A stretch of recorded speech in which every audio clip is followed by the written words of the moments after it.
जय हिंद। नमस्कार साथियों, स्वागत है आपका यूट्यूब के चैनल भाषा गणित में। तो हम लोग पढ़ रहे थे कक्षा 9 की गणित की सीरीज में दो चर वाले रैखिक समीकरण। उसी क्रम को आगे बढ़ाते हुए पढ़ते हैं।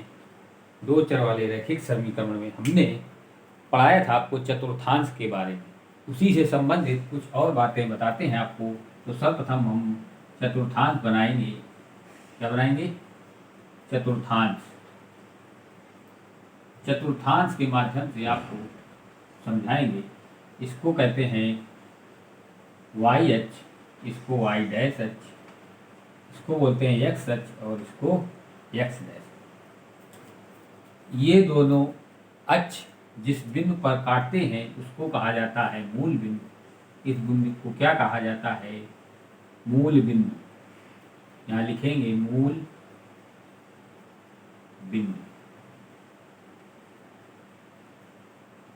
मूल बिंदु के आपसे पूछेगा कोई कि निर्देशांक क्या होते हैं, तो यहाँ पर लिखेंगे हम मूल बिंदु के निर्देशांक 0, 0। जहाँ पर दोनों अक्ष एक दूसरे को प्रतिच्छेदित करते हैं उस बिंदु को मूल बिंदु कहा जाता है और उस बिंदु के निर्देशांक 0, 0। 0, 0 का मतलब है एक 0 x को निरूपित करता है एक y h को, यानी कि x का मान भी 0 और y का मान भी 0 होगा। और ये दोनों जिस बिंदु पर प्रतिच्छेदित करते हैं वो हमेशा लंबवत होते हैं। लंबवत का मतलब 90 डिग्री का कोण बनाते हैं। हमने आपको बताया था y अक्ष और x अक्ष, यानी कि मूल बिंदु के दाईं ओर वाला जो क्षैतिज रेखा है, मूल बिंदु के दाएं वाली जो क्षैतिज रेखा है उसको x अक्ष कहते हैं और मूल बिंदु के बाईं ओर वाली क्षैतिज रेखा x डैश। इसी प्रकार मूल बिंदु के ऊपर वाली जो रेखा y अक्ष और मूल बिंदु के नीचे वाली जो रेखा y डैश।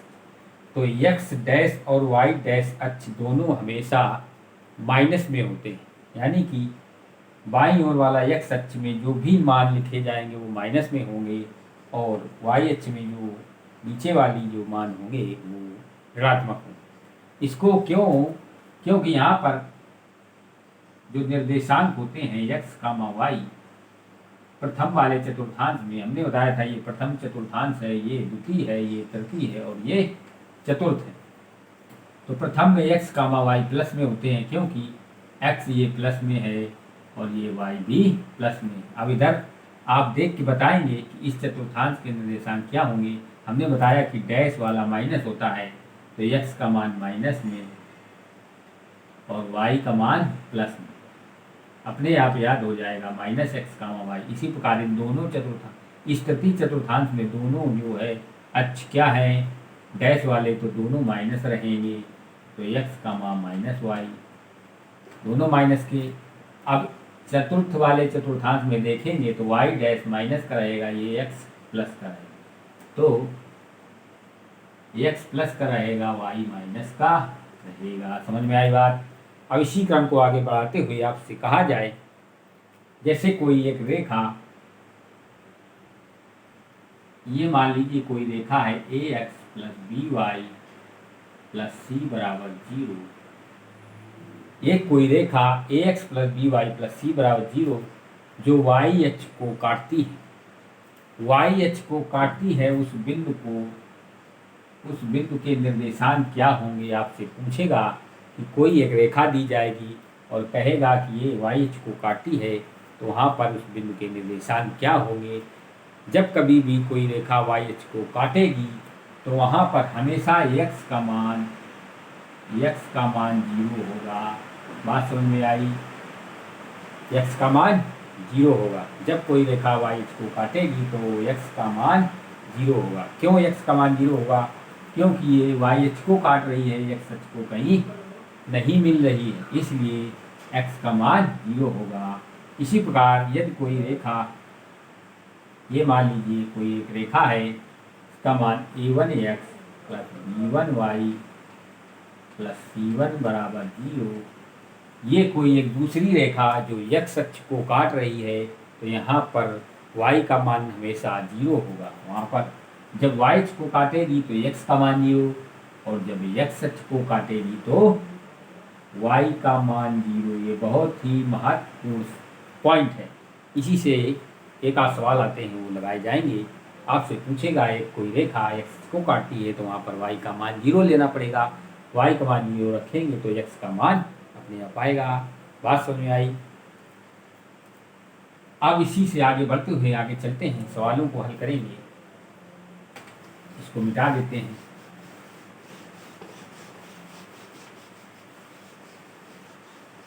पहला सवाल देखते हैं। पहला सवाल कहता है x अक्ष का समीकरण बताइए। तो x अक्ष का समीकरण क्या होगा? हमने अभी बताया था,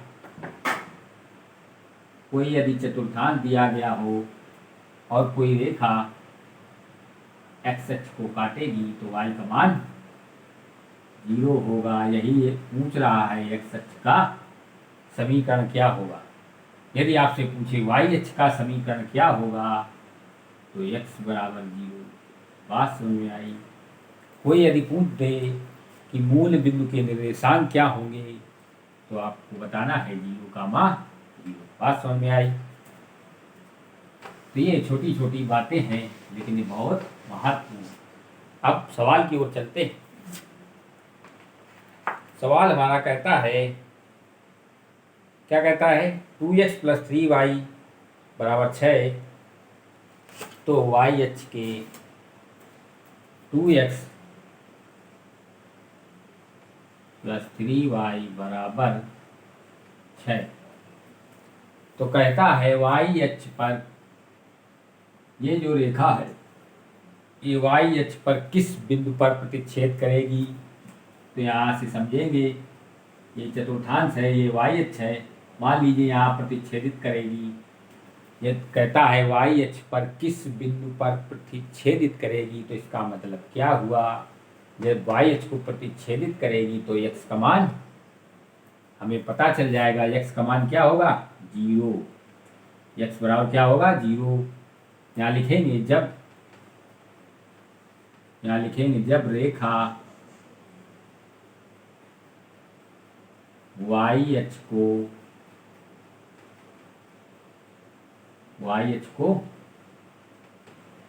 प्रतिच्छेदित करेगी। यहाँ पर लिखेंगे y अक्ष को प्रतिच्छेदित करेगी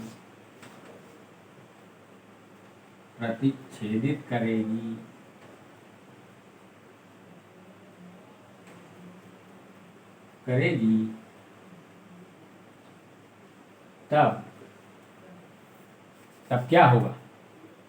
x बराबर 0 होगा। ये आपको लिखना पड़ेगा। जब x बराबर 0 होगा तो हम लिखेंगे x बराबर 0। इसको समीकरण नंबर 1 दे देंगे। फिर यहाँ लिखेंगे x बराबर 0 समीकरण नंबर 1 में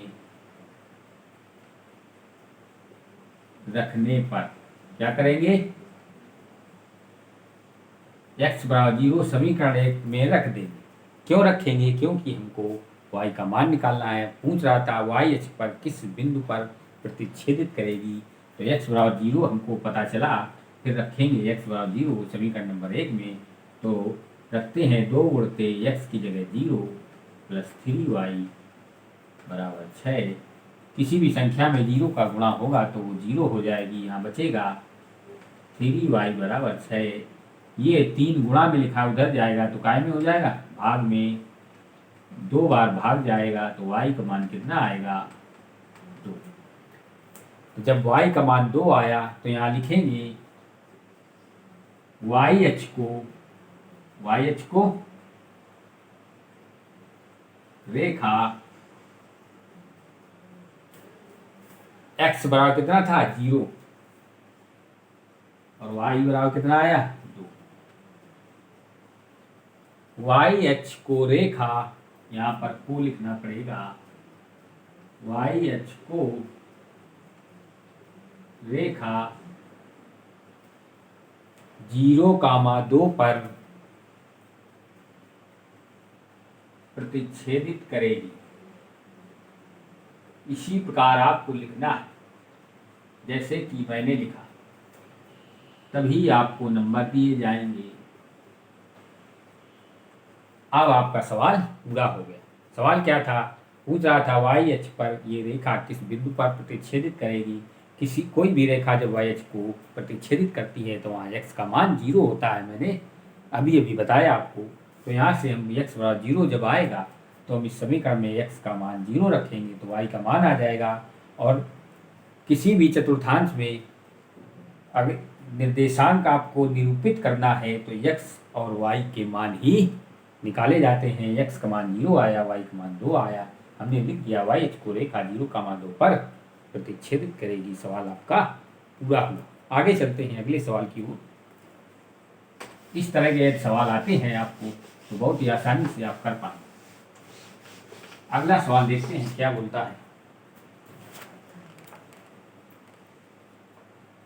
कहता है एक रैखिक समीकरण ज्ञात कीजिए जो बिंदुओं 3, -3 तथा 6, -6 से होकर गुजरती है। 3, -3, 3, -3 और 6, -6 ये दो बिंदु दिए गए हैं। कहता है एक रैखिक समीकरण ज्ञात करो जो इन बिंदुओं से होकर गुजरती है। तो कैसे ज्ञात करेंगे? इसको कहते हैं x, जो पहले लिखा होता है उसका x का मान होता है, बाद वाला y का मान होता है। बात समझ में आई? अब यदि आपसे कह दिया जाए ये बिंदु 3, -3 किस चतुर्थांश में होंगे, तो ये किस चतुर्थांश में होंगे? किस चतुर्थांश में होंगे? चौथे नंबर में होंगे। यहाँ पर आपसे कह दिया जाए समीकरण, क्या समीकरण? ax + by + c = 0। ये एक व्यापक समीकरण होता है। काय का समीकरण होता है व्यापक। जब आपसे कह दिया जाए x अक्ष पर प्रतिच्छेदित करेगी तो x y का मान 0 होगा और y अक्ष पर प्रतिच्छेदित करेगी तो क्या होगा? x का मान हमेशा 0 होगा। बात समझ में आ रही है?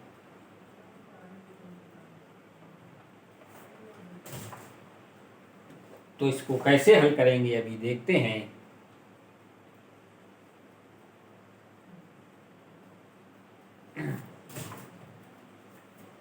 यहाँ पर x बराबर कितना है?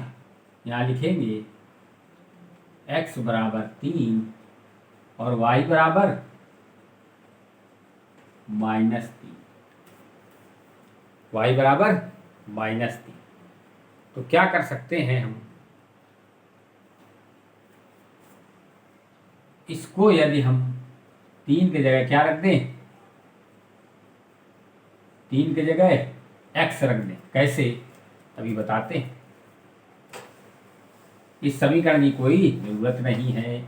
यहाँ से हमने लिया x का मान कितना? 3, y का मान -3। अब इसको मान लो समीकरण नंबर 1 और इसको मान लो समीकरण नंबर 2। इसको मान लिया समीकरण नंबर 1। अब यहाँ से आप देखेंगे x बराबर 3 है जो कि इस बिंदु से निकला, y बराबर -3 है जो कि यहाँ पर दिया गया। अब हम इसको लिख सकते हैं। यहाँ पर यदि मैं 3 की जगह क्या लिख दूँ? y लिख दूँ। कैसे लिख दूँ? यहाँ पर देखते हैं। x बराबर 3 दिया गया है। यदि मैं इसको y बराबर माइनस इस तरह से लिख दूँ तो कोई फर्क पड़ेगा क्या? अब 3 के बराबर में क्या है? x। 3 के बराबर में क्या है? x। तो x बराबर समीकरण नंबर 2 में रख देंगे। कोई फर्क पड़ेगा क्या? ये जो 3 है वो x के बराबर है, तो इस 3 के जगह क्या मैं रख सकता हूँ क्या? तो क्या करेंगे? x बराबर 3 समीकरण नंबर 2 में रखने पर, समीकरण नंबर 2 में रखने पर तो यहाँ पर क्या हो जाएगा? y बराबर माइनस तो लगा ही है, 3 की जगह क्या लिख देंगे? x। तो y बराबर माइनस एक्स आएगा। बराबर की इस तरफ वाली संख्या इधर लाएंगे तो चिन्ह बदल जाएंगे। क्या होगा? x प्लस वाई बराबर 0। एक्स प्लस वाई बराबर 0। समझ में आई बात? इसी तरह से ये भी हल करेंगे। कैसे हल करेंगे फिर से बताते हैं। सेम इसी तरह करना है। यहाँ पर दिया गया है x बराबर कितना? 6।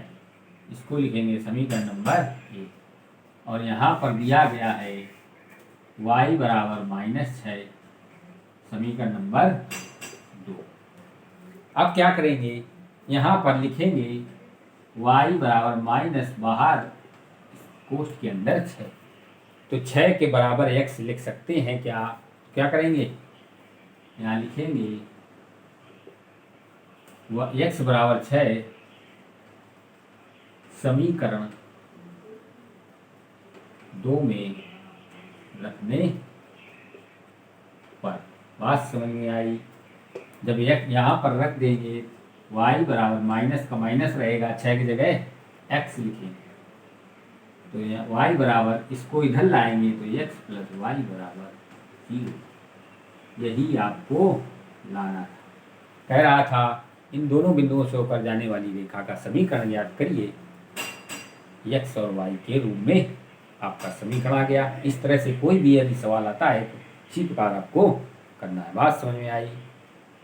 तो आज की कहानी यहीं तक। कल फिर मिलेंगे। तब तक के लिए धन्यवाद।